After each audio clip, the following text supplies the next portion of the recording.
anak-anak semua, hari ini kita akan belajar materi dan penyusunnya. Kita akan membedakan campuran homogen dan heterogen. Sekali lagi, jangan lupa anak-anak untuk selalu klik tombol subscribe dan klik lonceng notifikasinya.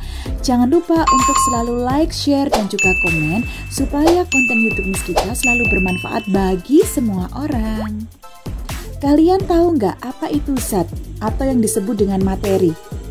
Zat atau materi adalah segala sesuatu yang menempati ruang dan mempunyai massa.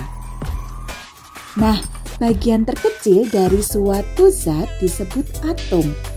Zat ini bisa berupa benda padat, cair, atau gas. Ya, itu definisinya.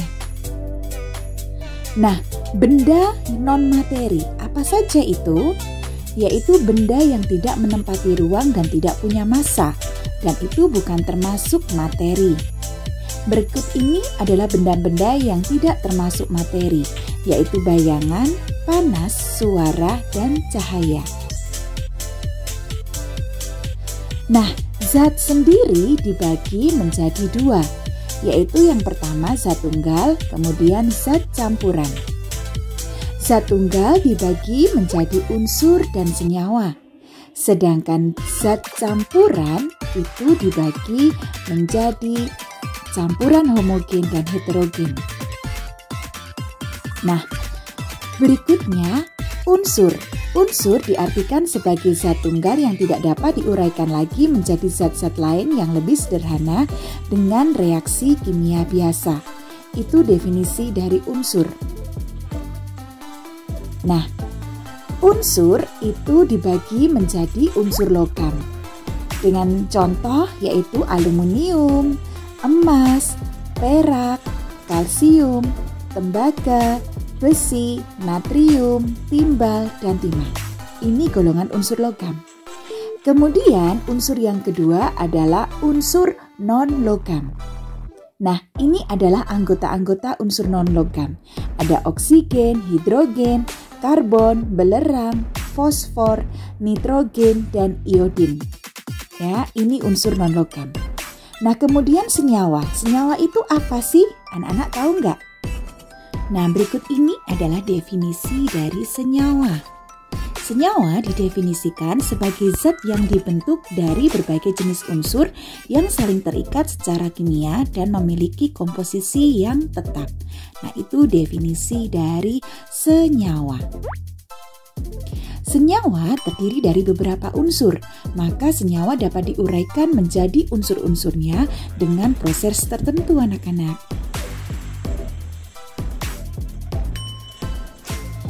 Nah, senyawa sendiri terdiri dari beberapa contoh, ya. Misalnya H2O. Apa itu H2O? H2O itu adalah air yang terdiri dari unsur hidrogen dan juga oksigen.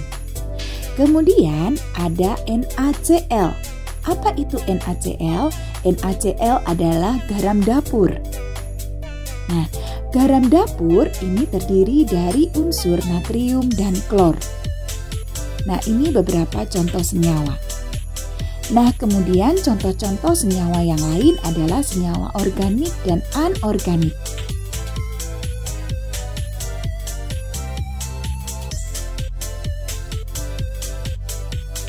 Nah, setelah membahas unsur dan senyawa, sekarang kita belajar tentang campuran. Apa itu campuran? Anak-anak tahu apa yang disebut dengan campuran? Nah, berikut ini definisi dari campuran. Campuran adalah gabungan dua zat atau lebih yang masih memiliki sifat-sifat zat penyusunnya. Itu yang disebut dengan campuran. Jenis-jenis campuran adalah sebagai berikut.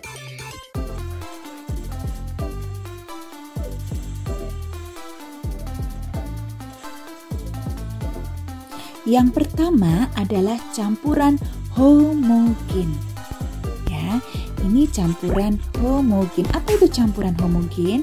Yaitu campuran yang komposisi campuran tiap bagiannya sama.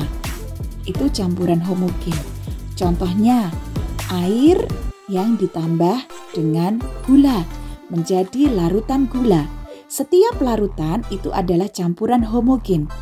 Kemudian sirup air yang ditambah dengan sirup itu adalah campuran homogen, ya, atau yang disebut dengan larutan sirup. Kemudian jenis campuran yang kedua adalah campuran heterogen. Apa bedanya dengan campuran homogen ya anak-anak? Campuran heterogen adalah campuran yang komposisi campuran tiap bagiannya tidak sama.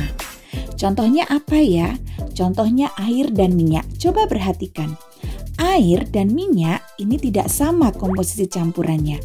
Air ada di bawah dan minyak ada di atas. Kemudian air dicampur dengan pasir. Mereka tidak bisa menyatu, ya. Jadi pasir berada di bawah dan air di atas. Apa perbedaan unsur, senyawa, dan campuran? Kita sudah belajar ketiganya ya. Nah, ini perbedaannya antara unsur, senyawa, dan campuran. Nah, tujuan dari eksperimen kita kali ini adalah sebagai berikut.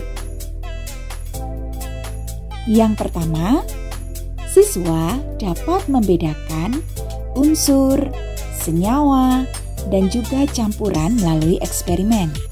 Kemudian, siswa dapat mengidentifikasi manakah yang termasuk senyawa organik dan anorganik pada bahan-bahan yang digunakan saat eksperimen.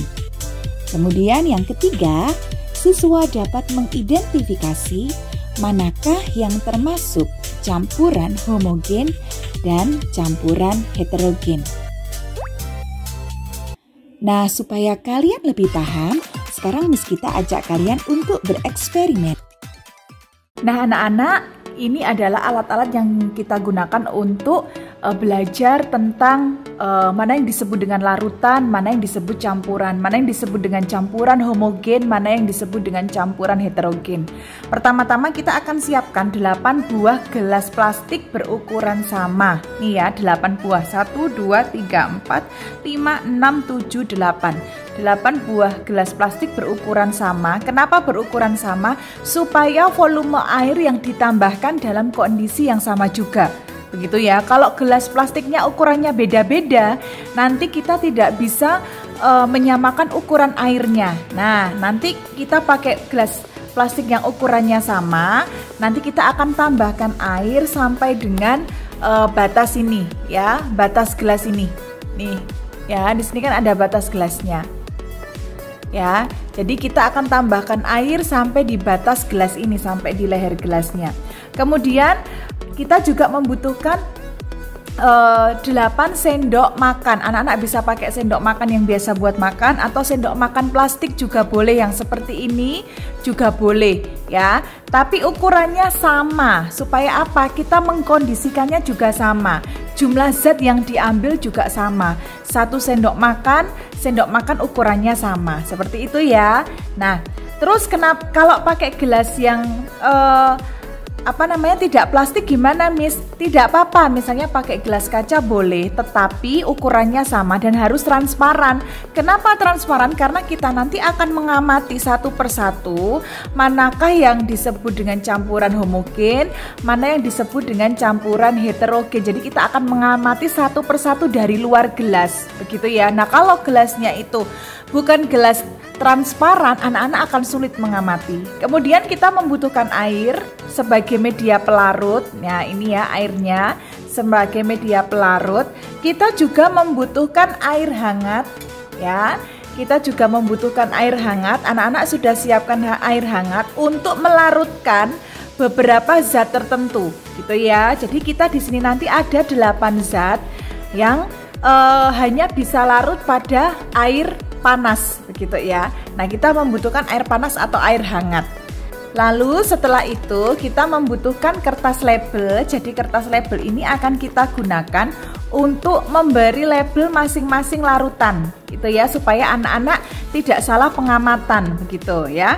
Kita membutuhkan kertas label untuk mengamati, untuk memberi nama masing-masing larutan yang sudah anak-anak buat begitu. Oke. Nah, kemudian kita juga membutuhkan bahan-bahannya. Apa saja itu? Nah, ini adalah bahan-bahannya. Yang pertama, kita membutuhkan tanah.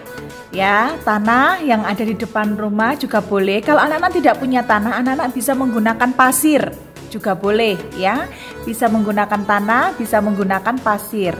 Nih, kemudian kita juga membutuhkan garam dapur. Nih ya, garam dapur, anak-anak bisa menggunakan garam kasar ataupun bisa menggunakan garam halus. Yang ada di rumah bisa digunakan garamnya, jenis garam apapun ya, baik yang beriodium ataupun yang tidak beriodium silahkan ya. Seperti ini. Kemudian kita membutuhkan susu bubuk ya. Terus kita menggunakan susu bubuk sasetan seperti ini. Kemudian tepung terigu ya, anak-anak bisa menggunakan tepung terigu. Nih, apa saja, tepung terigu merek apa saja. Kemudian gula pasir ya. Lalu kita membutuhkan kopi bubuk. Nih seperti ini, kopi bubuk. Kita pakai kopi bubuk tanpa merek ya. Kemudian teh celup.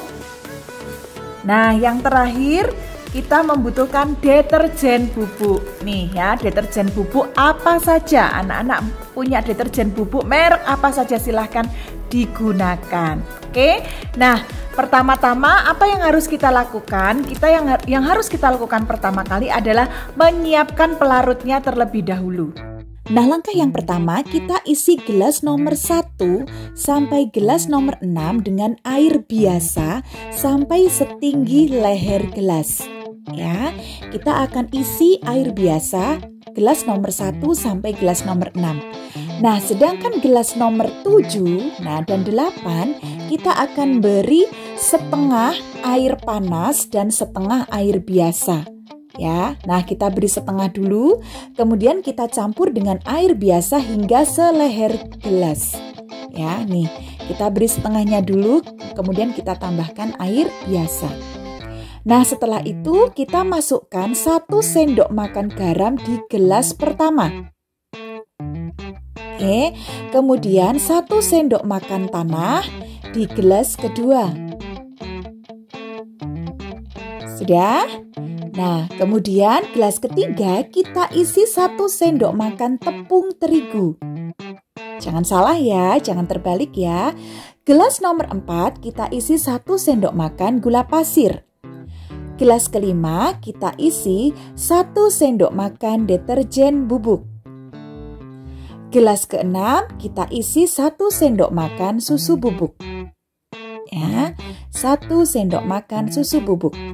Gelas ke-7 dan gelas ke-8 kita beri teh celup ya untuk gelas ke-7, dan kemudian gelas ke-8 kita beri 1 sendok makan kopi bubuk. Lalu masing-masing gelas kita aduk ya. Kita aduk dengan kecepatan yang sama. Ini Miss kita percepat ya videonya. Jadi anak-anak nanti mengaduknya dengan kecepatan yang sama. Ini Miss kita percepat aja videonya ya. Kita aduk. Lalu kita nanti akan biarkan ya larutan tersebut. Kita biarkan sejenak, lalu kita amati bagaimana hasilnya. Jadi kita aduk dulu ya, kurang lebih sekitar 1 menit ya. Kita aduk selama 1 menit. Nah, kalau anak-anak punya stopwatch, anak-anak bisa gunakan stopwatch ya. Kita aduk kurang lebih 1 menit ya. Dari setiap campuran ini kita aduk 1 menit dengan kecepatan pengadukan yang sama. Jadi tidak boleh berbeda-beda, tidak boleh yang satu cepat, tidak boleh yang satu lambat, nggak boleh ya. Jadi kita aduk dengan kecepatan yang sama. Ya, lamanya pengadukan berapa lama Miss? 1 menit saja ya, 1 menit saja. Kemudian kita aduk dari gelas nomor 1 sampai dengan gelas nomor 8.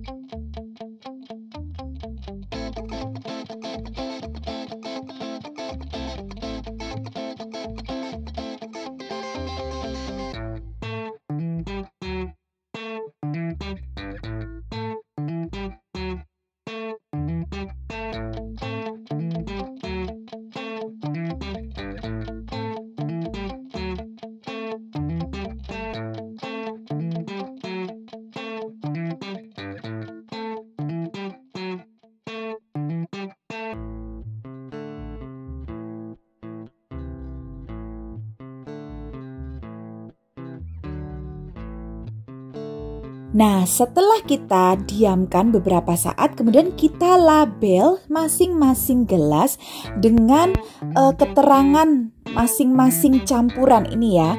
Misalnya air dengan garam, jadi air garam, air gula, air tepung, air teh, air kopi, air deterjen, begitu ya. Nah, baru kita amati satu persatu. Apa yang terjadi dengan air garam? Ternyata garamnya larut semua di dalam air ya. Tidak ada endapan di bawahnya nih. Jadi garamnya bercampur seluruhnya ya. Kita akan letakkan di sisi kiri. Kemudian kita lihat air tanah nih. Ternyata ada tanah yang mengendap di bawah dan ada yang mengapung di atas.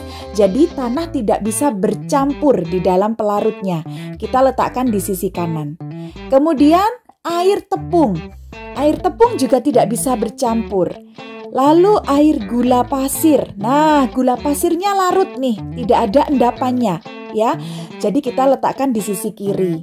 Kemudian kita ambil lagi air deterjen ini ya, air deterjen. Ternyata air deterjen juga tidak bisa larut sempurna. Ada bagian partikel-partikel yang masih tertinggal di dasar gelas ya, tidak bisa bercampur. Maka ini tidak bisa larut sempurna. Kita letakkan di sisi kanan. Kemudian air susu bubuk. Nah, air susu bubuk juga begitu anak-anak ya. Air susu bubuk juga tidak bisa larut sempurna. Ada yang terapung di atas, juga masih ada yang mengendap di bawah ya. Jadi tidak bisa bercampur seluruhnya, tidak merata. Jadi kita letakkan di sisi kanan ya. Nah, nih yang di sisi kanan sudah ada 4 ya. Kemudian bagaimana dengan teh? Oh, ternyata air teh ini bisa bercampur dengan sempurna. Kita letakkan di sisi kiri. Kemudian air kopi. Bagaimana dengan air kopi? Ternyata kopi masih ada yang tertinggal di permukaan gelas dan sebagian ada yang berada di dasar gelas atau mengendap. Jadi air kopi ini tidak bisa bercampur semuanya. Nah, sekarang kita akan bahas satu persatu. Di sebelah kiri ini adalah campuran homogen yang terdiri dari larutan gula, larutan garam, dan larutan teh. Mengapa disebut campuran homogen? Karena campuran ini memiliki komposisi yang seragam pada seluruh campuran dan tidak ada partisi atau tidak menghasilkan endapan. Nah, yang di sisi kanan ini adalah campuran heterogen yang terdiri dari air kopi, air susu, air tepung, air pasir, dan air deterjen. Mengapa disebut campuran heterogen? Karena campuran ini memiliki komposisi yang tidak seragam pada seluruh campuran. Apa indikatornya, Miss? Ada endapan yang dihasilkan di bawah permukaan gelas, menghasilkan lapisan yang terpisah satu dengan yang lain. Thank you for watching my channel. See you next time. Bye-bye.